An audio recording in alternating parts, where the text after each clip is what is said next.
First of all, Miss Letty, thanks very much for giving us this time. You got your first glimpse of Leland Duvall when, where, how? I think it was on Crow Mountain at the Methodist church where we were fixing to have a singing school. They were gonna, two guys from Moorland was going to come on Crow Mountain and teach us something about singing, I guess. And Leland was one of those guys. And I think it was in 1935. And I was 15 years old at that time. And he came up to teach the singing school.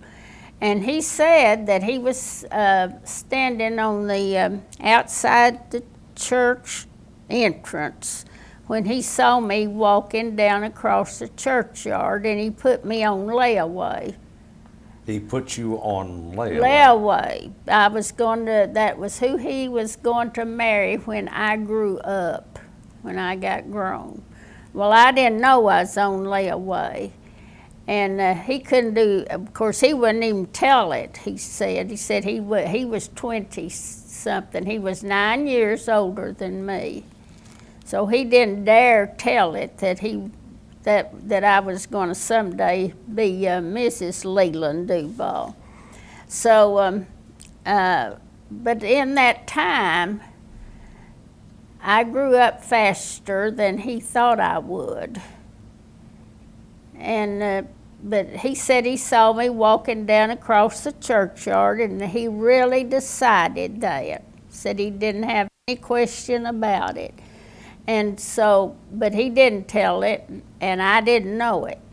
So I grew up and got engaged because he couldn't get from Moorland to Crow Mountain because he had no transportation. So I didn't see him for a long time, except maybe every year or two when we'd go back to a singing convention, and he was always there. He loved gospel music and liked being a part of it.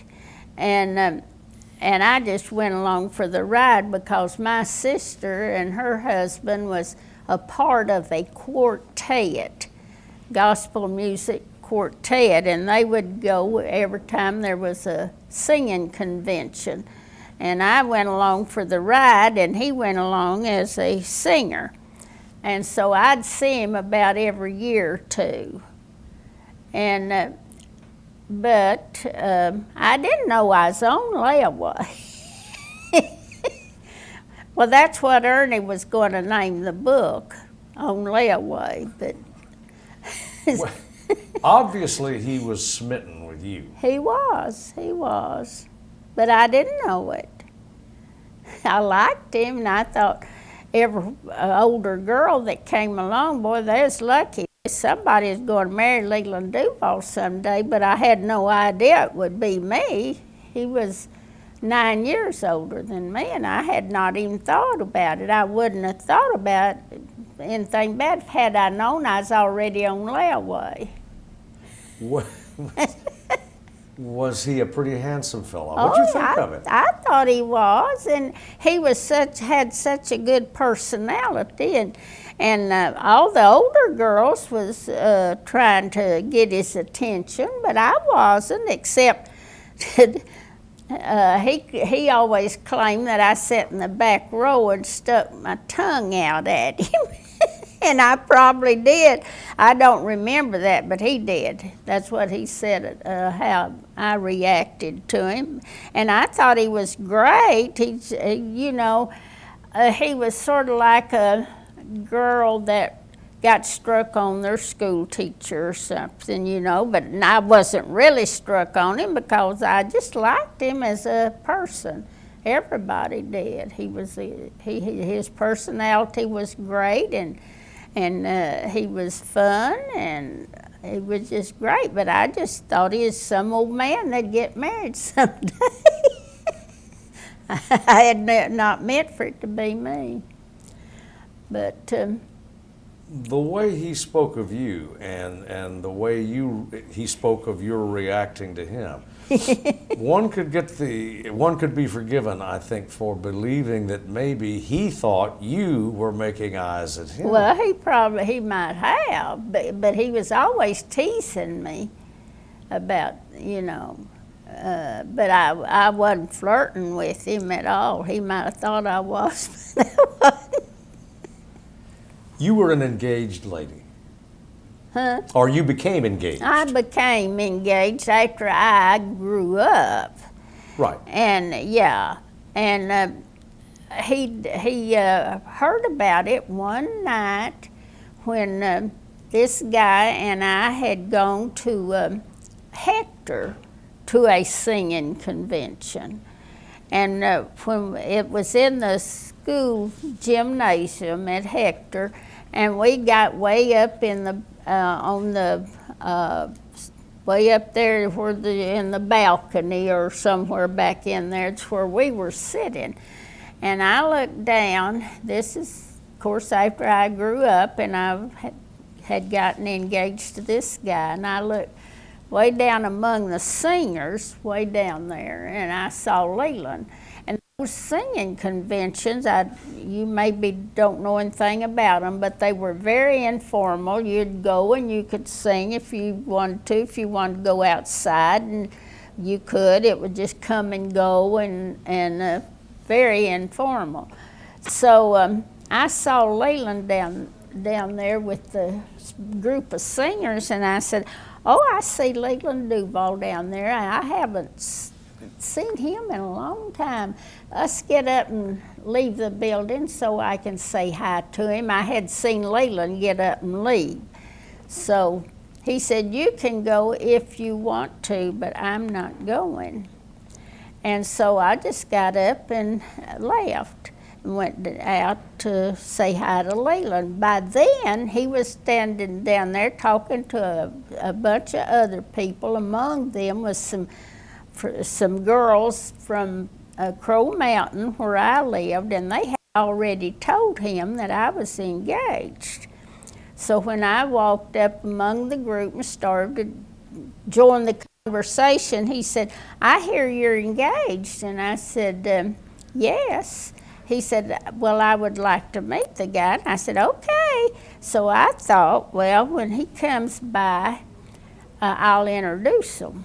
And so, but I forgot to go back, I guess, as quick as I was supposed to, because when the guy came to pick me up to take me home, he was not very happy. You can't imagine that, can you? But anyway, he was very unhappy. He didn't give me time to introduce Leland to him. So that was the end of my engagement. And Leland didn't know about it, though, and he said that after that, he read the paper every day trying to read about the wedding, and he said it never did happen. So he didn't know what had happened till the war. Of course, the war started pretty soon after that. And he had come into Russellville one day to shop, and I was sitting in the back seat of a car. He had come to Russellville. He had already gotten a job at Jacksonville in something about the war. He was working in Jacksonville in some kind of a job. And he had come back to get his exam to go to the war. And he saw me sitting in the back seat of that car. He came over, and the first thing he said to me was, "Hi, are you still engaged?" And I hid my hand, and I said, "Wouldn't you like to know?" No, he wasn't, but he still didn't tell me, "Hey, yes, I want to know." He should have done something about it if he was. So he went on to the courthouse and got his physical. And about a month or two later, he came back to Russellville to be inducted into the service. And they were going to take the boys by bus, I think, from Russellville to Little Rock, and then they caught a train to go on to Camp Cook, California. And on this train was Leland and this guy that I was engaged to. And Leland recognized who he was, and so he approached him and said, aren't you the guy that's engaged to Letty Jones? And he said, well, I used to be, but I'm not anymore. So as soon as Leland got to California, he figured the door was open, and he sent me a postcard that had his address on it. He said, wouldn't you join the Keep 'em Happy Club and write to soldiers and keep them happy? So I wrote him a letter, and that's where it started. And that first letter is in the book that I wrote him after. Why do you think you hid your ring finger? Why didn't you just say, Leland? Oh, no. I had no idea had been on layaway. I didn't know that. He had it hid perfectly. I didn't know it. I might have. There's no telling what I'd have said. Well, I was just wondering, too, in the back of your mind, when you went to go see Leland there at the singing and left your fiancé behind, was there a little bit of you said that thought maybe Leland would be a better deal? No, I had not even dreamed of Leland being a better deal or anything. I had not. I didn't know that he was attracted to me, in that way at all. I did not. He liked gospel singing. Did he have a good voice? Could he sing? He did. He really did. Yeah. In fact, of the business, after we married, 3 other guys, and I played the piano a little bit. I wasn't good at it or anything, but I did play the piano, and we had a quartet. And I was the alto singer, but he was a good bass singer. But we had a bass singer on that quartet, and this is, I hadn't even told Ernie or anybody about this quartet. But anyway, I played the piano and sang the alto, and he sang the tenor on that quartet. He was a good tenor singer, but I liked his bass voice better. He was a good singer. He really was, and he could sing. Does it strike you as a bit funny, Miss Letty, that Leland loved gospel music so much, but he was a little skeptical about the scriptures Yeah, he was. He was. Leland, he was not a member of the church when he and I married. He never joined the church. This is unusual, funny, I guess, too.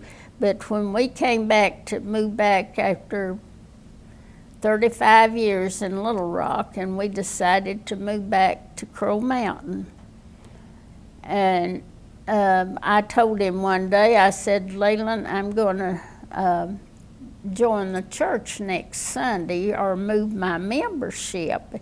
I had been a member of the church. I had taken my membership to North Little Rock, and after I came back home, I was going to move my membership back home. I said, I am going to join the church Sunday. And he said, and I said, I'm going to have it done by letter, just through the session. I'm going to have my letter moved back if you don't plan to join the church with me. I never pressured him to join the church with me, and I had told him that if there's a church that you would like to belong to, I will go with you. But he didn't ever say he wanted me to join any church with him. He always went to church with me. Every Sunday, from the time we married, he went to church with me.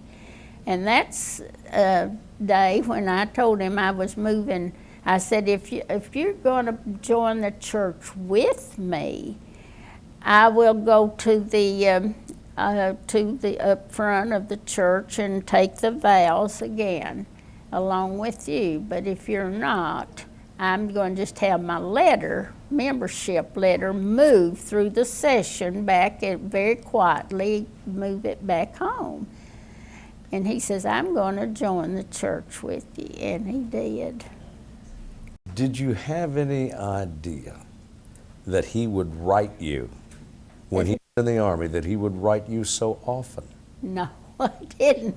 And I didn't realize he had until my daughter brought them and showed them to me. No, I didn't even know whether we'd write one letter back and forth, two letters back and forth. I was strictly in the dark about everything because I had no idea, had never thought about anybody that Leland would have fell in love with me like he did. But I know it was true that he really did, and I still don't know why. Your dates, your first dates, most of your dates, in fact, until you married, were through the mail. And on furlough, when he was on furlough.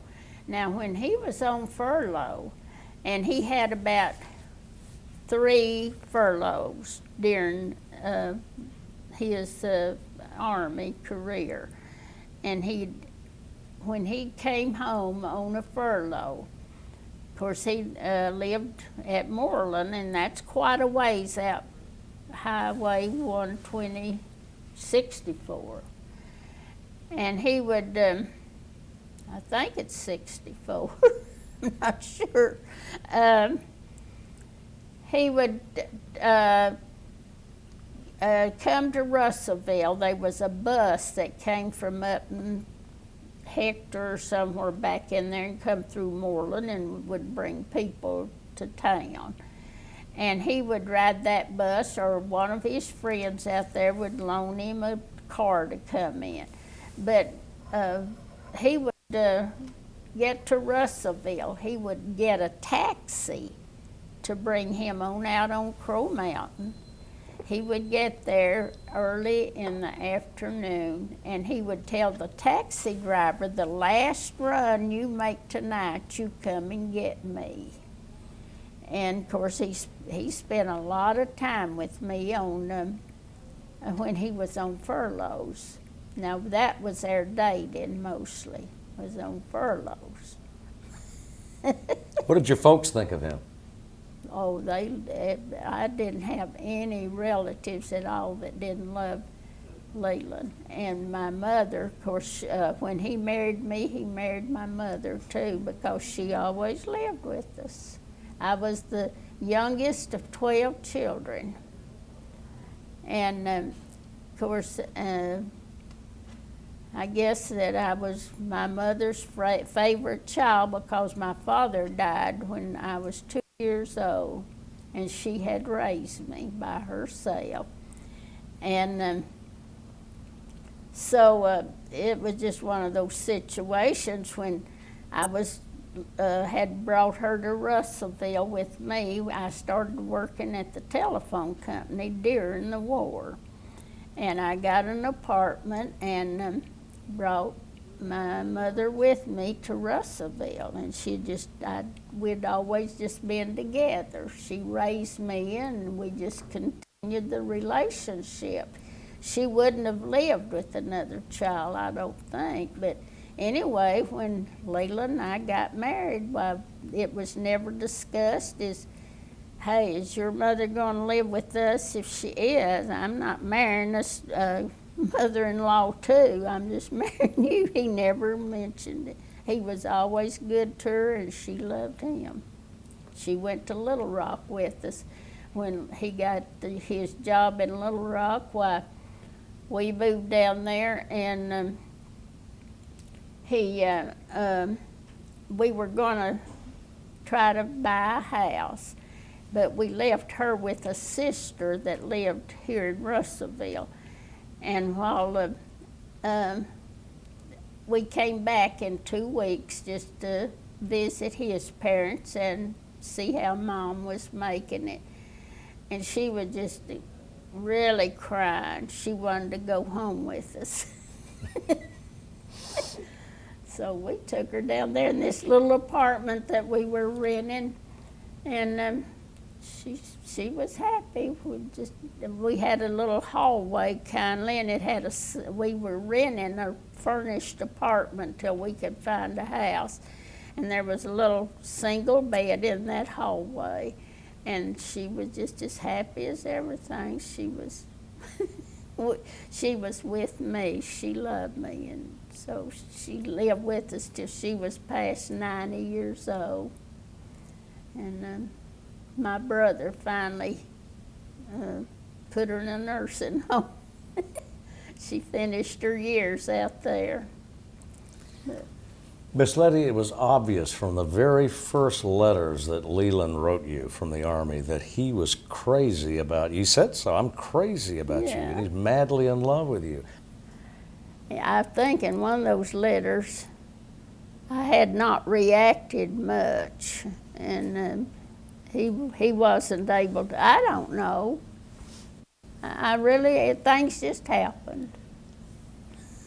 Did they move a little too fast? Were you surprised at how fast? To me, and my turn and all, I didn't take it too seriously either way. If it had happened, that'd be okay, and if it hadn't, I would have dealt with it.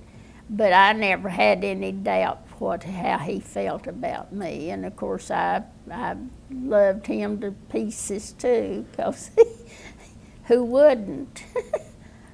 I was so lucky to have him. I was so lucky, and that's. I always felt there was a higher being that had a hand in all of that.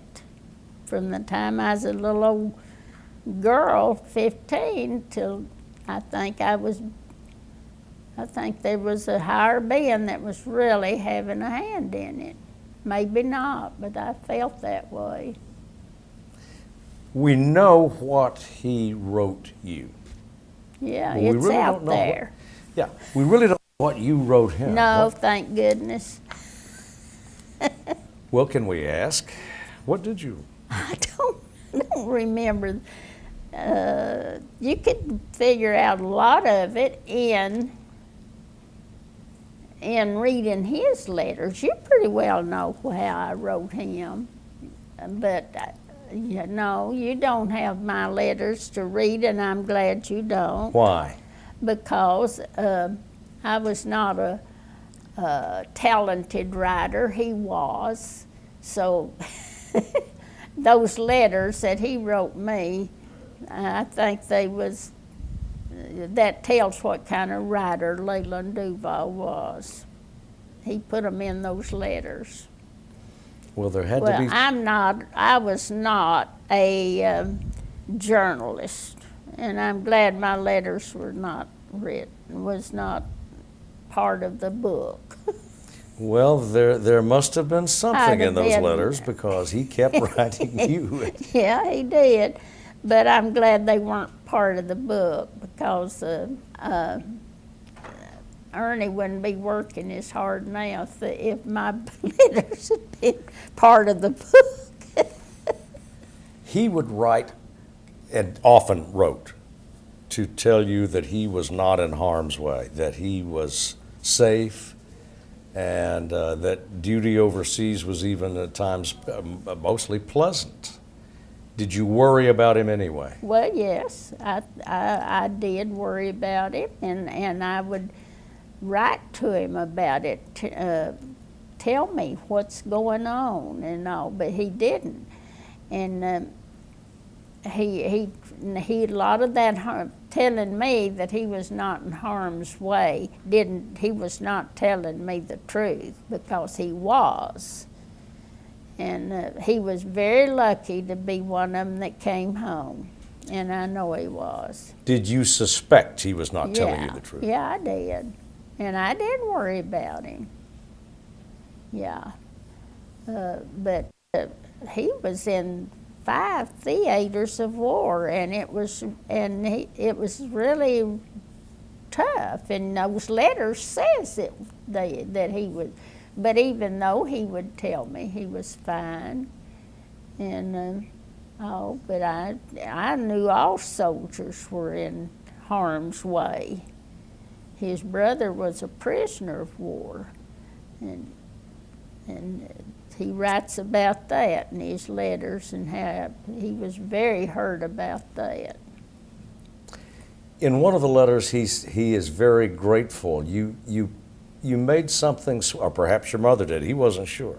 You made something sweet and sent it over there. Oh, I sent him cookies and things all the time. Yeah, but I was the cook. I know one time he ate, of course he always ate with us if he was there at a meal when he was home on furlough. But in the letters, a lot of times he mentions a fried chicken or something. He always gives Mama credit for it when I was really... Was he flattering your mother, you think? Probably, or trying to, yeah, I think he was, or trying to get it out of me. Why, she didn't fry that, I did. I don't know what he was thinking. I never took him too seriously. But a lot of people don't know what it was like during the Second World War, the mail was like. I know.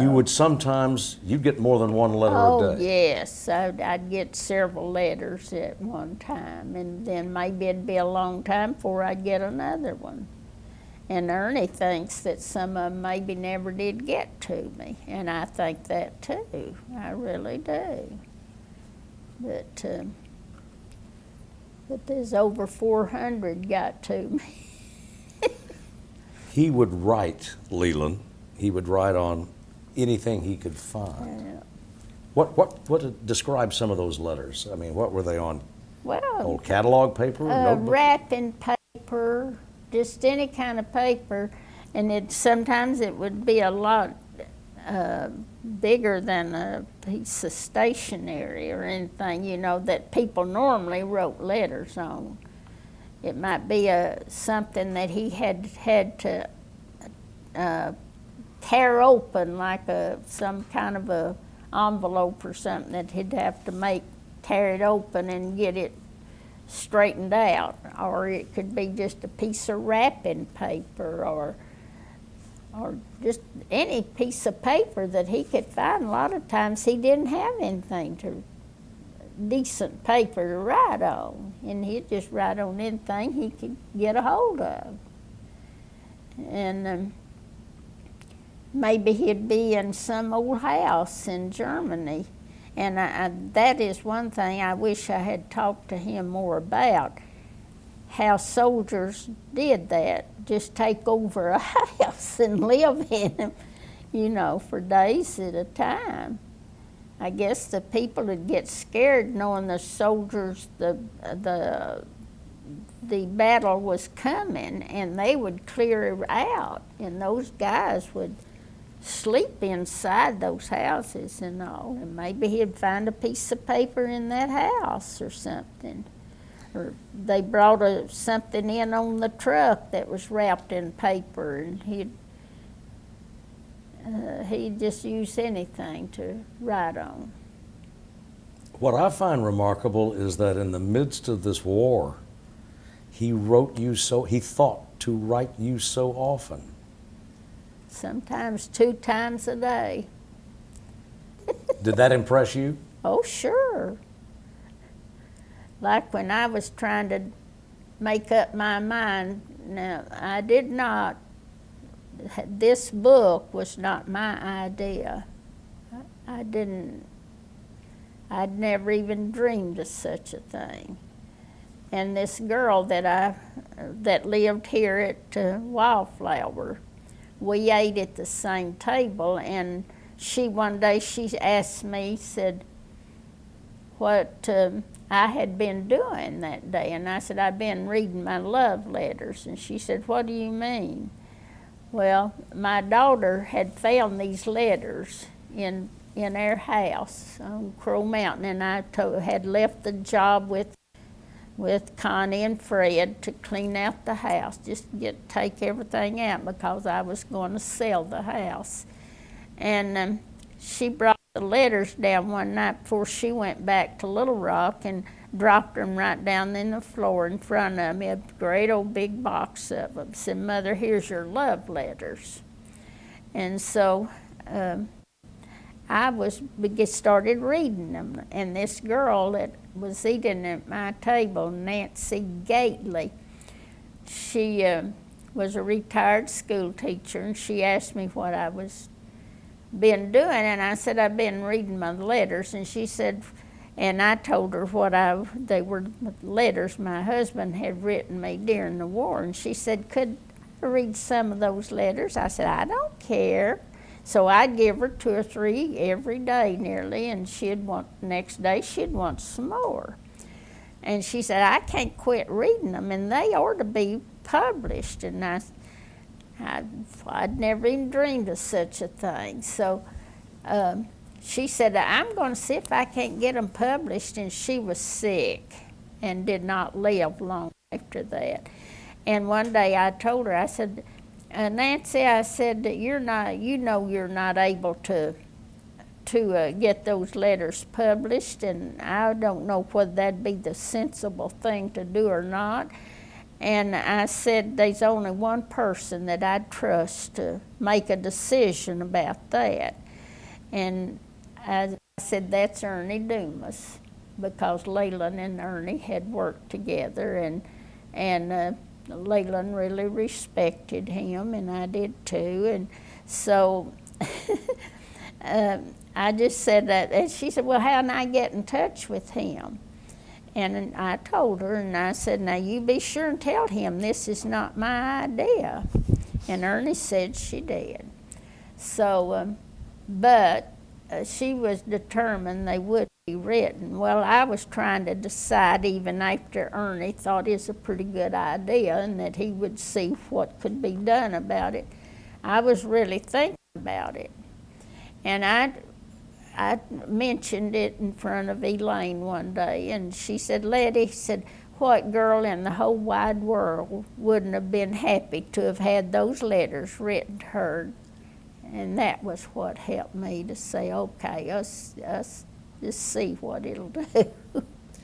He wasn't just sweet on you, he was crazy for you. Well, not really crazy, but well, he said he was. He still had sense enough to write. Maybe that's why he wrote so often. Might have been. Yeah, he really did love me, and I think I've not accepted his love and all, that he would have never married, and I probably would not have either. He sent some things home. Yeah. Occasionally, in addition to letters. Yeah. What would he send home, for example? Well, now packages and. Yeah, I bet a lot of it was just little knickknacks. Some of it was, money, like from different countries that he thought I'd be interested in, my quarters and dimes and pennies and just their money that they had in that. And one time he said he bought me a new pair of shoes. And well, he had traded for them. He had traded some of his candy or gum or something for this pair of shoes. Well, when I got the shoes, they were about this big. They were wooden shoes. He'd got them in Holland. They sat on our front porch out by the door as long as we lived up on Crow Mountain. we had a place to display them, but they was big old apple wood, I think, made out of apple wood. And it was the people in Holland, they wore them in the mud and things to keep their real shoes from getting dirty. But he had made a big to-do about he had bought me a new pair of shoes.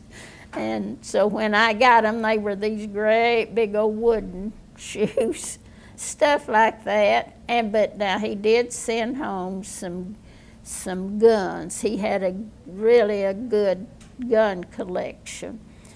And he always told me that in Germany, of course, they were trying to get the guns from the citizens of Germany because they could shoot you out the window if they wanted to or whatnot. But I think he told me the town crier would get out and tell the people to bring your ammunition in and put them in this pile. And then the soldiers, they let them pick out what they wanted, I guess. They were just trying to get them. Now I'm just saying this, I don't really know the order in which they did it, but he sent several guns home. So they had a way that he would buy things. I know when he went to Paris, I remember one of the letters I read the other day, he had sent me a bottle of perfume from Paris.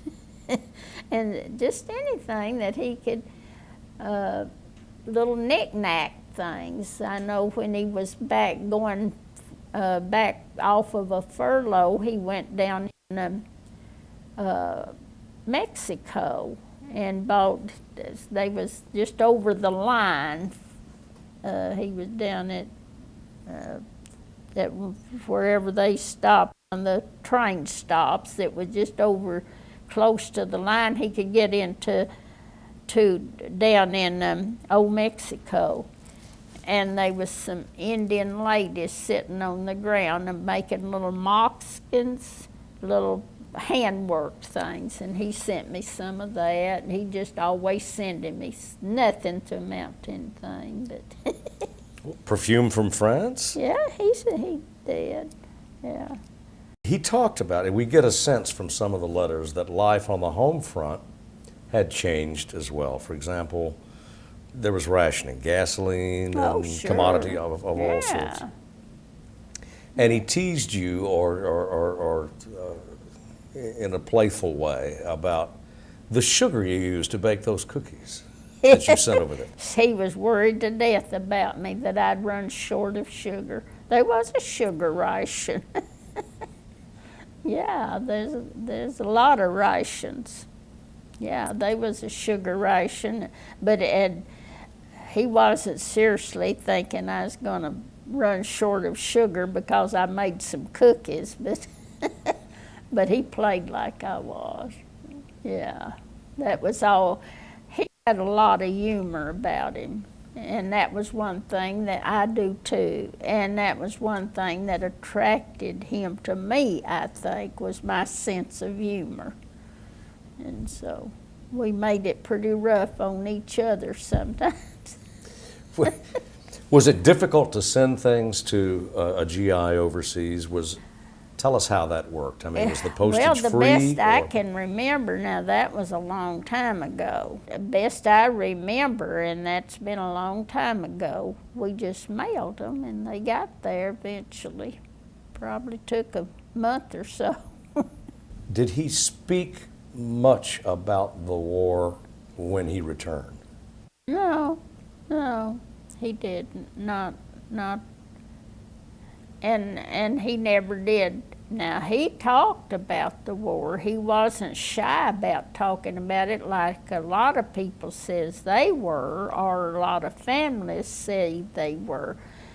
He didn't mind talking about it, and he did a lot, but he would talk more to some people than he would to others about the, now like his son-in-law, Connie's husband, Fred. He talked to him quite a bit about it because Fred he loves World War II history, and he was really interested in it. And Fred, a lot of times when Connie and I would be out shopping or something, he would talk to Fred personally about it. And Fred could tell you quite a bit of the stuff he'd tell him about it. But, you know, we just never did talk much about it, and I've wondered, why didn't I say something to him about what he had written me? Because a lot of times in these letters, he would say, we will talk about it more later. Well, I know there was things that he thought when he'd write it, well, someday we'll be together and we'll talk about this, but we didn't. He never asked to read those letters, and I never did even think about getting them out and us reading them together, and I wish we had them, because I could talk to you a lot more sensibly about it now than I can, because we didn't talk about it. Do you think that may be, Miss Letty, because some of the things were so painful to him? Might be. It might be. But I just never did think about those letters, getting them out and reading them, and I wish I had. I really do. You and Leland went overseas, and you more or less traced the path that his outfit took in the war. Yeah. Did that make the letter sort of come alive anew? Well, yes, and it really did Leland too. We went all the way into Berlin that trip. It was not too, it was in 80, I think, and I don't remember when the wall came down, but it was right before the wall came down, and we went over into East Berlin. And he had not gone into Berlin in the war. He got close, but they had stopped his outfit pretty close to Berlin. He had not been there during the war. That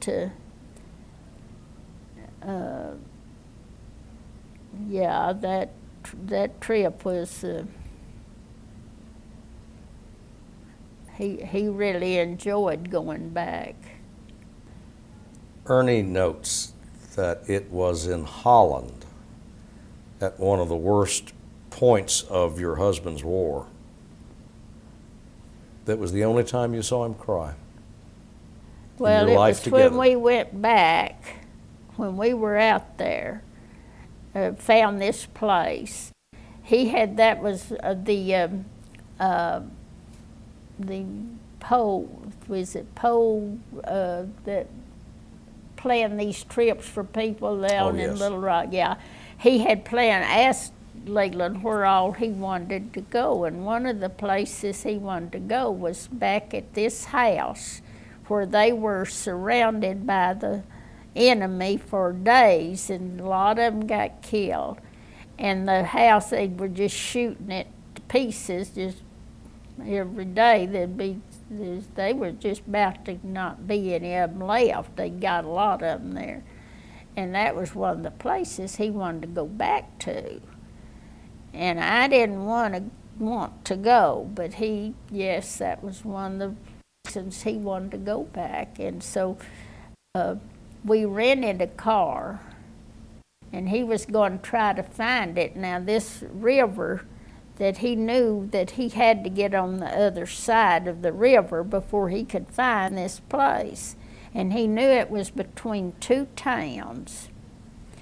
And But he thought, well, now if I can get over on the other side of the river and just find me a road and start going down through there, because his outfit had just gone as far as the river. He thought if I can get over the river and then start going down through there, I'll finally run onto that battlefield where they were. So we rented a car, and it was raining that day, and I was supposed to read the map. And that car we were in, it couldn't talk English, and we too couldn't talk German. And I was so frustrated and scared to death. I said, Leland, you can't find that place. Us just forget it and go back. No, I've got to try to find it. Well, we got across the river and started going in that direction to that next town. And we got up in some hills and all, and he had told me, said, it's in a meadow-like place, a flat place, and it's in a meadow, said that several of them had gotten killed in that, behind the house in this meadow. And he said, if I can just get across, I know, and start looking for that next town down the river, that I'll find it. So we got up, and we was always a meeting bunch of people on the road or something. He'd stop and ask them, am I on the road that goes to this town? They'd say, yeah. The best we could understand them, they were saying, yeah. Of course, we couldn't talk to them. But anyway, finally, we started going down a little hill, and we got down in the meadow and he said, there it is. And it was that house, but it had been restored. But he was very emotional about when he got to that house. He had one of the soldiers was standing at a window upstairs in this house when there's the guy that was standing by him got killed, and they had shot him. The ammunition had come through the ceiling, I think. And when we got back, they had put a sky window in that ceiling and had restored the house. It was a beautiful house, but they had restored it. But he was very emotional about that because so many of his friends got killed there. I get the sense that he was closer to death when he was in that house than he was at other points. I'm sure it was, yeah. And he had some good friends that was killed there.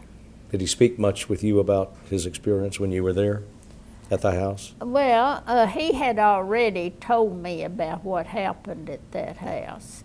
And I remember there was a lady on Crow Mountain that her son was one of them that got killed there, and he went and talked to her about it. And so it was really a terrible time for him there in that house.